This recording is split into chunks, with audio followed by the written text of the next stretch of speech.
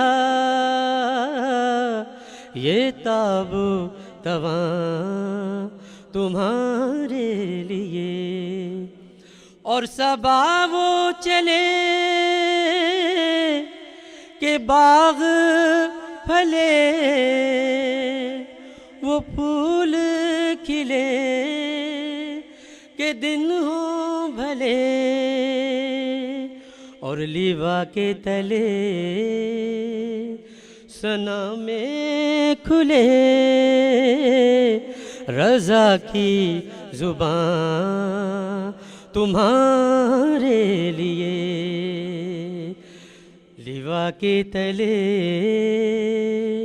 ثنا میں کھلے ہم سب کی زبان تمہارے لیے زمین و زمان تمہارے لیے مکین و مکان تمہارے لیے اور چنین و چنا تمہارے لیے بنے دو جہاں تمہارے لیے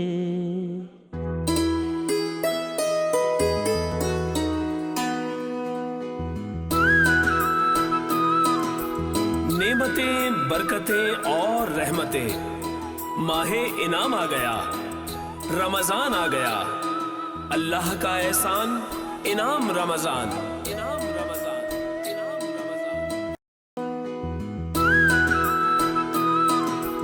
نعمتیں برکتیں اور رحمتیں ماہ انعام آ گیا رمضان آ گیا اللہ کا احسان انعام رمضان جی ناظرین محترم، اس وقت ہم آپ سے مخاطب ہیں اور میں یہ کہوں گا کہ میری والدہ، میری اہلیہ، میری بہنیں اور میرے خاندان کی تمام خواتین آمادہ ہیں کہ میں جب آواز لگاؤں تو وہ اس بات پر آمین کہیں کہ انہیں بروز محشر کنیز خدیجۃ الکبریٰ کے طور پر پکارا جائے، جانا جائے، پہچانا جائے۔ تو آج ہم جناب سیدہ خدیجۃ الکبریٰ کے حوالے سے گفتگو کر رہے ہیں۔ یہ ہمارے لیے عزت و شرف کا مقام ہے کہ خدا نے ہمارے مقدر میں یہ وقت لکھا کہ ہم جناب خدیجۃ الکبریٰ کا ذکر کریں، ام المومنین کا ذکر کریں۔ یہ وہ پہلی بیوی ہے کہ جن کو ام المومنین ہونے کا شرف حاصل ہوا، اور یہ وہ بیوی ہے کہ جن کو یہ کہا جائے تو غلط نہ ہوگا کہ رسول خدا صلی اللہ علیہ وآلہ وسلم کی شریک حیات ہے۔ اب حیات مبارکہ حضور کی اور کوئی شریک حیات ہو تو اس سے بڑا تو کوئی منصب ہی نہیں ہو سکتا۔ اس اسلام کی خاتون اول میں چاہوں گا مفتی عابد رضوی صاحب آپ وہ کچھ احوال بیان کریں کہ ایک ذاتی حیثیت میں بی بی کا کردار کیا تھا، یعنی قبل از نکاح ان کا کیا تعارف تھا، لوگ انہیں کیسے جانتے تھے؟ نحمدہ ونصلی ونسلم علی رسولہ الکریم، اما بعد فاعوذ باللہ من الشیطان الرجیم، بسم اللہ الرحمن الرحیم۔ قال اللہ تعالی فی القرآن المجید والفرقان الحمید وازواجہ امہات المؤمنین آمنت باللہ صدق اللہ العظیم۔ قرآن کریم فرقان حمید نے سید عالم صلی اللہ علیہ وسلم کی ازواج کو اہل ایمان کے لیے مائیں قرار دے دیا ہے، اور ان ماؤں میں جو سب سے پہلا اور سب سے اونچا نام آتا ہے وہ میری ماں سیدہ خدیجہ سلام اللہ علیہا کا مبارک نام۔ آپ نے سیدہ خدیجۃ الکبریٰ سلام اللہ علیہا کی مبارک زندگی کے حوالے سے یہ سوال کیا کہ نکاح سے قبل آپ کی مبارک زندگی کے احوال کیا تھے، تو آپ قبیلہ بنو اسد سے ہیں جی، اور سلسلہ نسب میں چوتھے پشت میں سید عالم صلی اللہ علیہ وسلم کی مبارک سلسلہ نسب سے آپ جا کر مل جاتے ہیں۔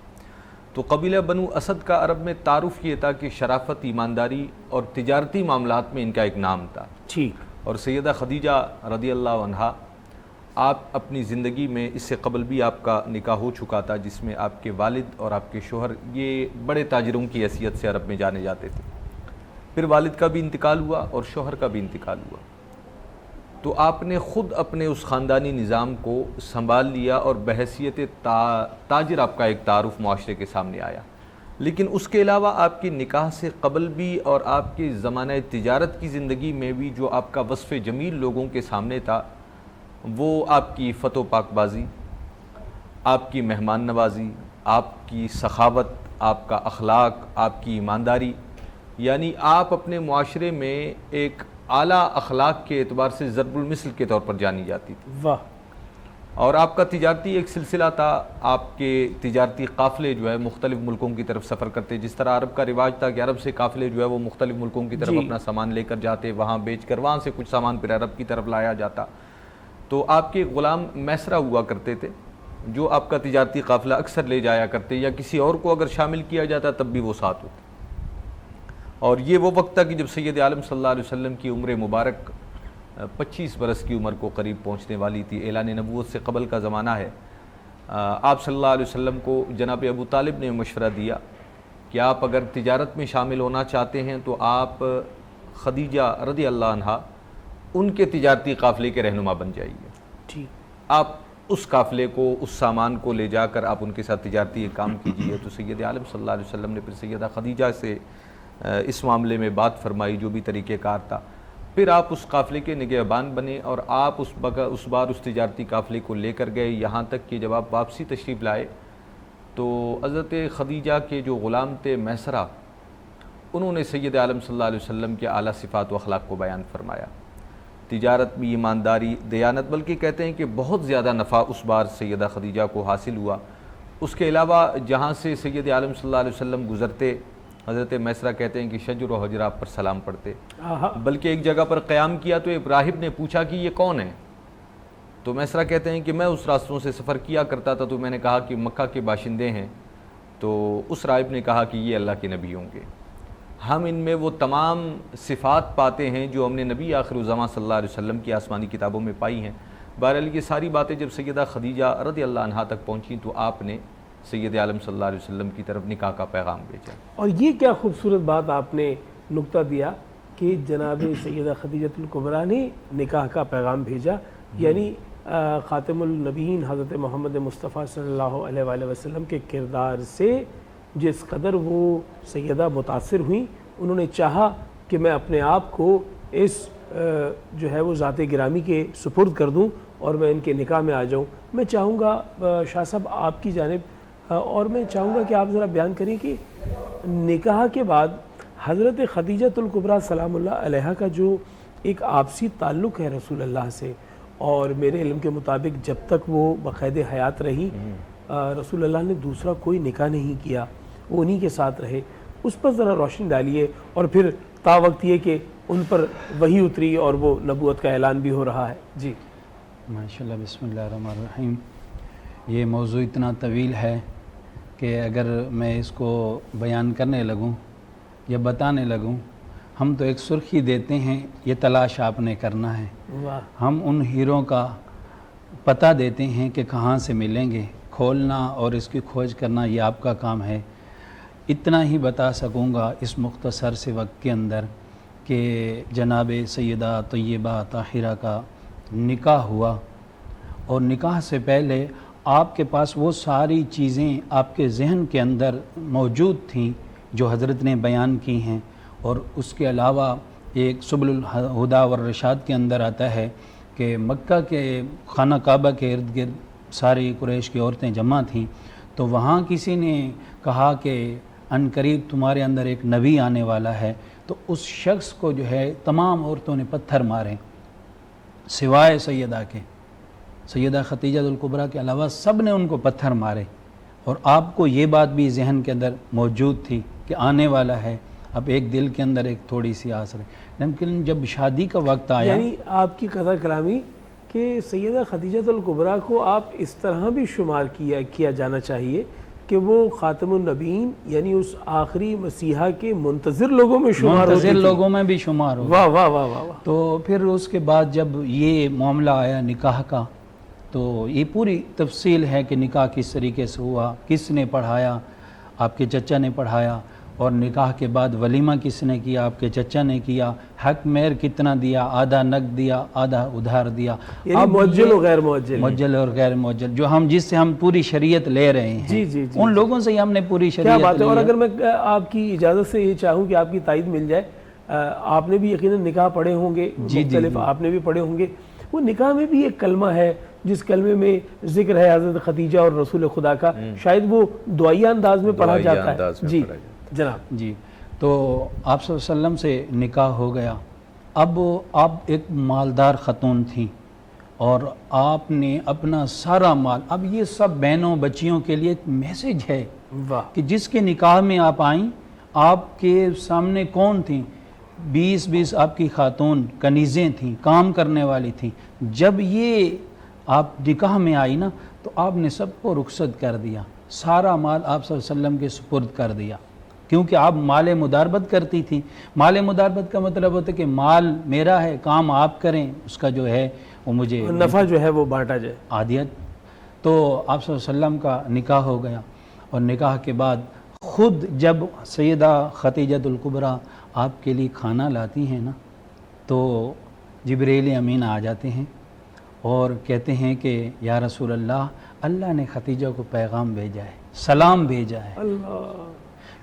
یہ ہماری بہنوں کو، ہماری بچیوں کو یہ میسج ہے کہ جو شوہر کی خدمت کرتی ہے، چاہے وہ کتنے منصب والی ہے، اس کو اللہ کا سلام ہے کہ وہ اپنے شوہر کے لیے اگر وہ کھانا بناتی ہے تو خدمت کرتی ہے.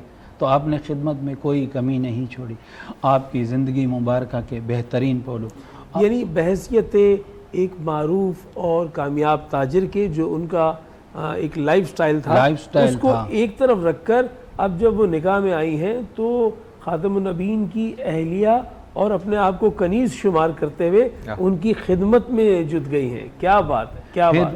جب وحی کا معاملہ آیا، اور وحی اب میں مختصر کروں گا، وحی کا معاملہ آیا، جب وحی پہلی وحی نازل آئی تو آپ صلی اللہ علیہ وسلم کو دلاسا دیا، آپ صادق الامین ہیں، آپ کو سارے لقبوں القابات سے نوازا، اور آپ کو سارے القابات سے نوازنے کے بعد جو ہے آپ نے تسلی دی. آپ کا ایک چچا زاد بھائی تھا جو اس وقت نابینا تھے، جو توریت اور ان کتابوں آسمانی کتابوں کے عالم تھے، ان کے پاس لے گئیں.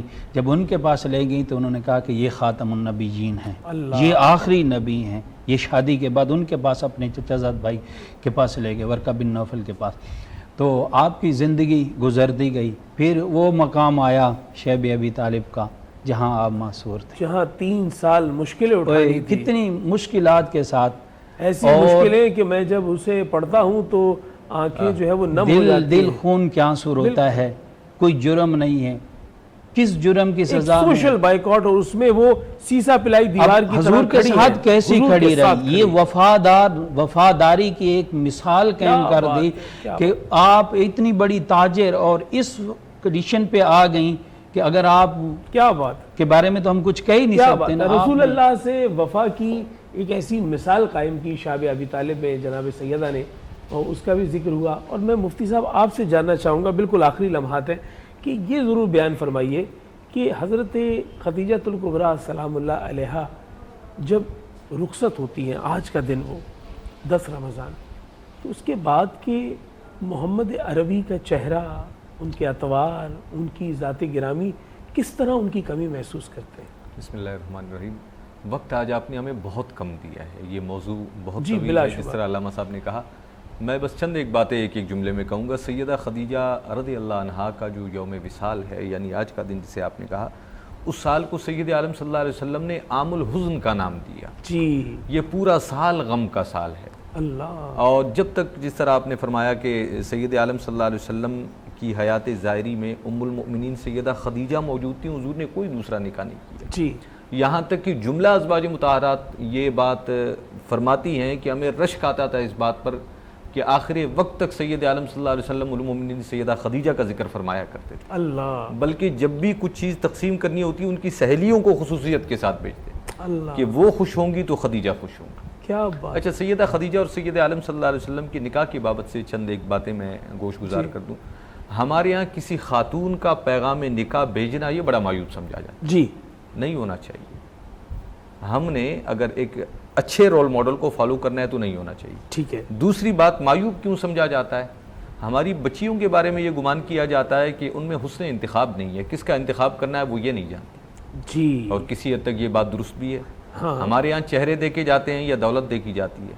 جی، سیدہ خدیجہ سلام اللہ علیہا کا انتخاب جو ہے حضور کا اخلاق و کردار ہے. جی، چہرہ مصطفیٰ کی تو بات اپنی ہے، لیکن آپ نے حضور کا چہرہ بعد میں دیکھا، آپ ان کے اخلاق اور کردار سے پہلے متاثر. جی، تو اگر میری کوئی بہن یا بیٹی کسی کے اخلاق اور کردار کو، اس کے دین اور شرافت کو دیکھ کر اس کی طرف مائل ہوتی ہے تو اسے نکاح کا حق حاصل ہے، اس سے رکاوٹ نہیں بننی چاہیے. بالکل. اچھا، تیسری بات یہ تھی کہ جو بھی سوچ کر جب آپ نے پیغام نکاح بھیجا یا نکاح طے پا گیا تو یہ اللہ اور اس کے رسول کی بارگاہ میں جا کر آپ نے خود کو سپرد کر دیا ہے، تو اب پورے اخلاص کے ساتھ رہیں. یہ نہ ہو کہ آسانی کے وقتوں میں تو آپ ساتھ چلیں، پھر مشکل کا وقت آئے تو آپ پیچھے نکل آئیں. سیدہ خدیجہ رضی اللہ عنہ نے سید عالم صلی اللہ علیہ وسلم سے جب نکاح فرمایا ہے تو حضور کی عمر مبارک 25 سال ہے. 40 سال کی مبارک زندگی میں اعلان نبوت ہے. اس کے بعد مکہ کے 13 سال شدید مشکلات کا دور. جی، شاب ابی طالب کا واقعہ، اور یہ سارا عرصہ جو ہے شریک حیات ساتھ کھڑی ہے. اس پر سید عالم صلی اللہ علیہ وسلم کا جملہ، حضور سے پوچھا گیا کہ آپ ام المؤمنین سیدہ خدیجہ کی اتنی زیادہ بات کرتے ہیں. سید عالم صلی اللہ علیہ وسلم نے فرمایا کہ جب مجھ پر کوئی ایمان نہیں لایا تب مجھ پر خدیجہ ایمان. کیا بات. جب لوگوں نے مجھ سے اپنے مال کو روک لیا، خدیجہ نے اپنے خزانے میرے لیے کھول دیے. واہ واہ واہ. تو یہ وارفتگی تھی. کیا بات ہے. بلکہ میں اس جملے کو اس طرح اگر آپ کی اجازت سے ادا کر دوں کہ اللہ نے رسول اللہ صلی اللہ علیہ وآلہ وسلم کو کار رسالت جو انجام دینے کی ذمہ داری دی، اس ذمہ داری کو نبھانے کے لیے ان کے جو نجی اخراجات تھے ان کو محفوظ بنانے کے لیے یہ سبیل بنائی کہ ایک مالدار عورت کو آپ کی شریک حیات بنایا. یہی وجہ ہے کہ اعلان نبوت کے بعد رسول اللہ صلی اللہ علیہ وآلہ وسلم کی کوئی مزدوری، کوئی ملازمت یا کہ کوئی کاروبار نظر نہیں آتا آپ کی جو ہے وہ حیات مبارکہ میں، کیونکہ اس کی ضرورت ہی نہیں پڑ رہی تھی. وہ پورا مکمل فوکس کر کے وہی کار رسالت انجام دے رہے تھے جو اللہ اپنے حبیب سے چاہتا تھا. میں مفتی صاحب آپ کا بہت شکر گزار ہوں اور اجاز شاہ صاحب آپ کا، اور میں انتہائی ادب سے معذرت چاہتا ہوں کہ آج ہمارے پاس وقت بہت کم تھا. آج وصال کا دن تھا لیکن وصال تک تو آپ نے بات پہنچائی نہیں ہے نا. دیکھو آپ کی محبت بیان کر دی، لیکن حضور کی کتنی محبت تھی. جی جب آپ کا وصال کا وقت آیا نا تو حضرت زید کو بھیجا کہ حضور سے جو ہے نا چادر لے کے آؤ کہ میرا آخری وقت ہے اور میں کہتی ہوں کہ اسی چادر میں میرا وصال ہو. تو وصال کے وقت آگے حضور نے پیغام بھجوایا کہ فرمایا کہ اے ختیجہ اگر تو مجھ سے جان بھی مانگتی نا، جلدی میری جان بھی مانگتی نا، وہ بھی میں دے دیتی. یہ تو چادر اللہ اللہ آپ کی محبت بھی بے مثال. کیا بات ہے. یہاں پر یہ رحلت کا موقع یاد کرتے ہوئے ہم آپ سے رخصت چاہتے ہیں، اور میں آغا صاحب اپنا افسر شیخ صاحب آپ سے چاہوں گا کہ آپ کی آواز بلند ہو. ہم آپ سے اجازت چاہتے ہیں، سحر میں آپ سے ملاقات ہوگی. اللہ کا احسان انعام رمضان. سج گئے گھر گھر دسترخوان رمضان.